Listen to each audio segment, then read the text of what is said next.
বিশ্বের বিভিন্ন প্রান্তে এমন কিছু স্থাপনা রয়েছে যা রূপকথার জাদুকরী সৌন্দর্যকে প্রতিফলিত করে। জার্মানি থেকে জাপান, ফ্রান্স থেকে অস্ট্রিয়া, এই সমস্ত স্থানগুলোর ইতিহাস, স্থাপত্য শৈলী এবং প্রাকৃতিক সৌন্দর্য রূপকথার কাহিনীর সঙ্গে তুলনীয়। এই স্থাপনাগুলোর মাধ্যমে আমরা শুধু একালের বাস্তবতা নয়, অতীতের গল্পগুলোকেও পুনরুজ্জীবিত করতে পারি। স্লিপিং বিউটি বা ঘুমন্ত রাজকন্যার গল্প কম বেশি আমরা সবাই জানি, যাকে এক ডাইনি অভিশাপ দিয়ে ঘুম পাড়িয়ে রেখেছিল। এরপর এক রাজপুত্র এসে তার মাথায় সোনার কাঠি ছুঁয়ে বহু বছরের সেই ঘুম ভাঙিয়ে দিয়েছিল। সেই রাজকন্যার প্রাসাদের মতো দেখতে একটি প্রাসাদ রয়েছে বাস্তবেই, নয়শবানস্টাইন ক্যাসেল, যা জার্মানির বাভারিয়া অঞ্চলের হোহেনশনগাঁও গ্রামে অবস্থিত, যেটি সত্যি স্লিপিং বিউটির প্রাসাদের মতো দেখতে। প্রাসাদটি বাভারিয়ার রাজা দ্বিতীয় লুডভিগ তৈরি করেছিলেন।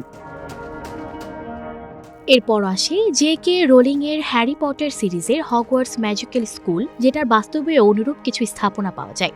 এর মধ্যে অন্যতম ইংল্যান্ডের নর্থাম্বারল্যান্ড অঞ্চলে অবস্থিত অ্যানিক ক্যাসেল, যেখানে হ্যারি পটার সিরিজের বেশ কিছু শুটিংও হয়েছিল।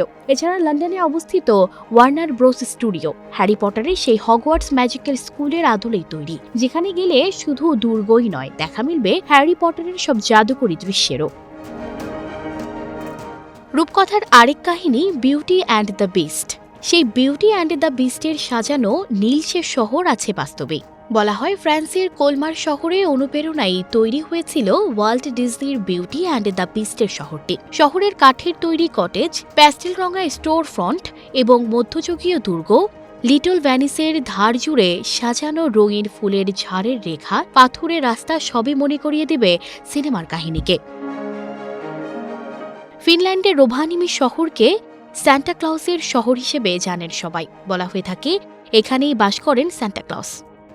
বিভিন্ন দেশের পর্যটকরা এখানে ছুটে আসেন, বরফে মাছ ধরেন, বরফের ওপর স্কি করেন এবং হাইকিং করেন। এখানে বছরের অর্ধেক সময় দিন এবং অর্ধেক সময় রাত থাকে।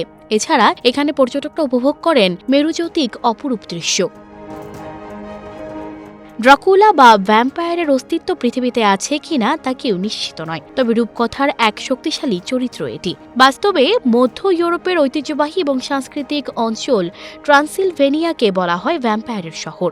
গল্প অনুযায়ী শহরেই নাকি বাস করতেন ভ্যাম্পায়ারের রাজা কাউন্ট ড্রাকুলা। শহরের বিখ্যাত ব্র্যান্ড ক্যাসেলটি আজও ড্রাকুলার দুর্গ হিসেবে পর্যটকদের কাছে পরিচিত। টেক্সট রিপোর্ট, প্রবাস খবর।